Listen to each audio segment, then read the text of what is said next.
Votre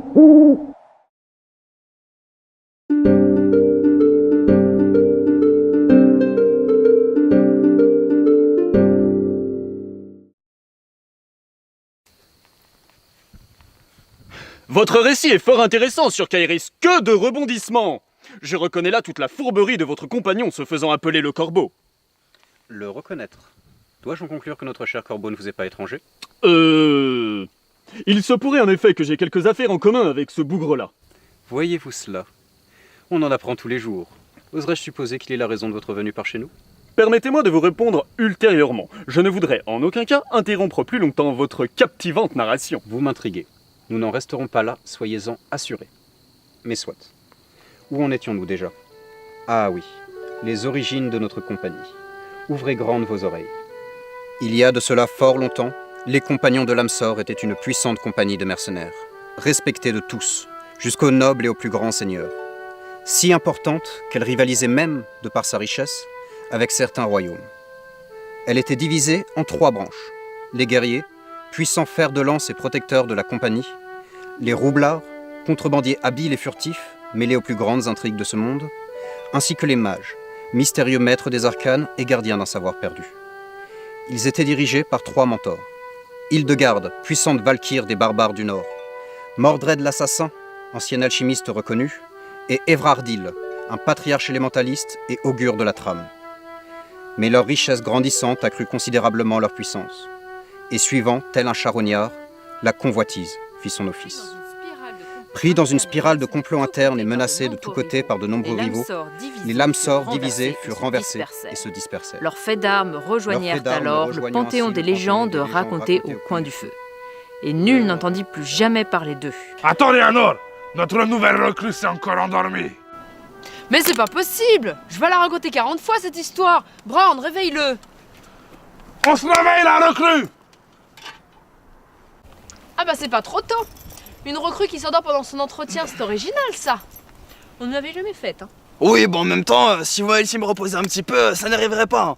En plus, il interminable votre récit. Et puis, je croyais que c'était un entretien, pas les mythes et les légendes de votre compagnie. C'est l'histoire des Lamsor! Attention à ce que tu dis, la recrue! Déjà que j'étais poussé à venir par le sorcier, en plus je dois me farcir vos histoires à rallonge, et je suis toujours attaché. Lipla doit partir, on ne te retient pas. On va décidément s'en souvenir de cet entretien. Mais c'est qu'il a l'humour, je vais pas aller bien loin avec mes chaînes. Raison de plus pour écouter. Plus vite elle termine, plus vite on te détache. Allez-y, recommencez. Je vais essayer de pas m'endormir cette fois. Ah non, je vais pas encore me répéter, fallait écouter. Maintenant, on passe à la fin de l'histoire. Ah, c'est pas trop tôt? Bien. Un magicien, connu de personne, aurait alors, bien des années plus tard, été aperçu sur les terres du bourg de Loré. Et à la lisière du domaine forestier de Norfadol, un bivouac aurait été installé par une compagnie de mercenaires, nous. Nous sommes les nouveaux fondateurs de la compagnie de Lamsor. Nous l'avons ressuscité, selon les principes de l'ancien mentor Levenu, Evrardir. Donc pour résumer, nous essayons de reformer la compagnie et de redorer son blason. Voilà, là c'est clair et rapide. En gros, votre chef c'est ce Evrardil qui a reformé la compagnie, et vous le suivez. Exactement, mais c'est plus compliqué que ça.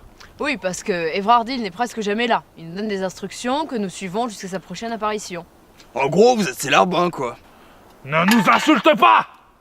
Je suis celui qui remplace le mage lorsqu'il est absent, et Léanor me seconde. Et alors, c'est bien compliqué votre histoire, hein. On est obligé de recruter que des malotrus qui n'y comprennent rien. Bah, on fait avec ce qu'on trouve. Puis c'est vrai que ta version de l'histoire, elle est un peu longue. C'est plus rapide quand c'est moi qui la raconte. Et ouais, c'est comme ça, continue l'entretien, Brorn. On t'écoute. Oui, qu'on en finisse, mais au moins détachez-moi les mains avant. Ah, c'est vrai que tu es encore ficelé. Ce corbeau, c'est vraiment un goujat. Bien.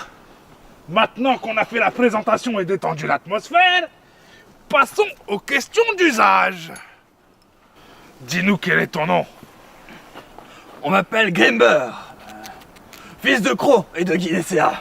Un métier ou un don particulier? Je suis un barbare, je suppose que... J'explose tout sur mon passage. Il suppose. Intéressant. On va parler bien loin avec encore un bourrin de plus. Les bourrins, c'est bien. La force, c'est le chemin de la victoire. Plus on est, et plus on ira loin.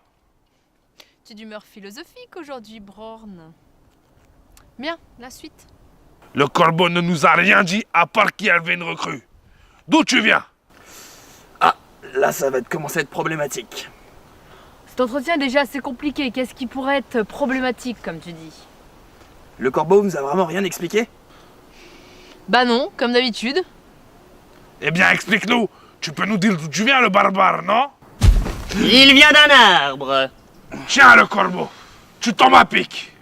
Ah va bien, Corbeau. Il manquait plus que toi pour parfaire ce merveilleux entretien. Explique-leur, toi, d'où je viens.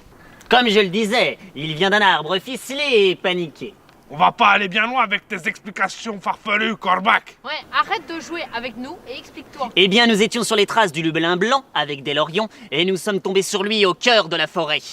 Ficelé et sans aucun souvenir. Ah, en effet. C'est particulier, tout ça. Attends, Corbeau.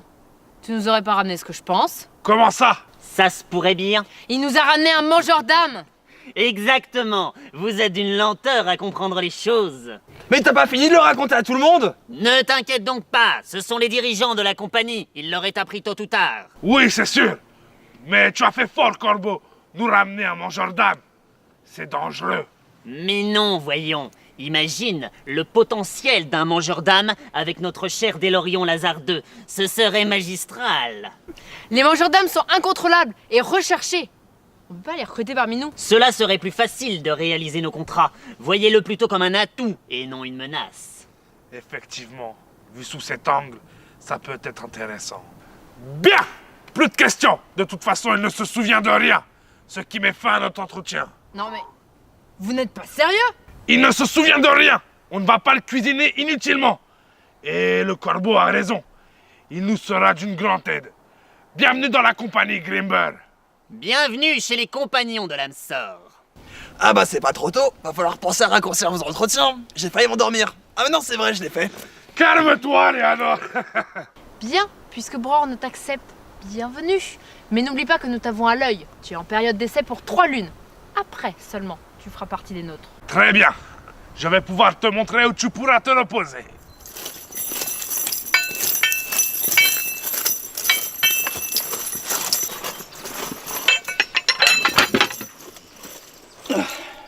Voici le logis des guerriers. Tu pourras t'y restaurer et y stocker ton équipement. Et mes chaînes, vous allez me les enlever ces satanées chaînes? Parce que là, comme ça, je vais pas pouvoir vous être très utile. Ne t'inquiète donc pas. Glormalkin viendra te délivrer de tes entraves. Glormalkin? Mais c'est qui ce Glormalkin? Tu verras en temps voulu. Tu seras libéré rapidement. C'est tout ce qui compte. Parfait. Faites donc péter le sifflet, les Dromel. Je meurs de faim.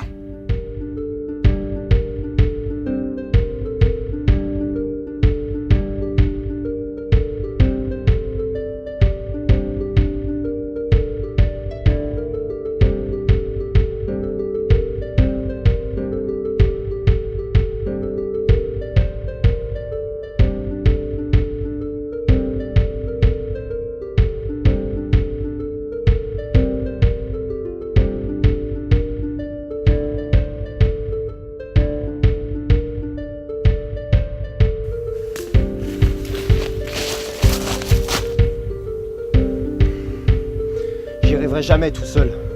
Ah, Allez, je rentre.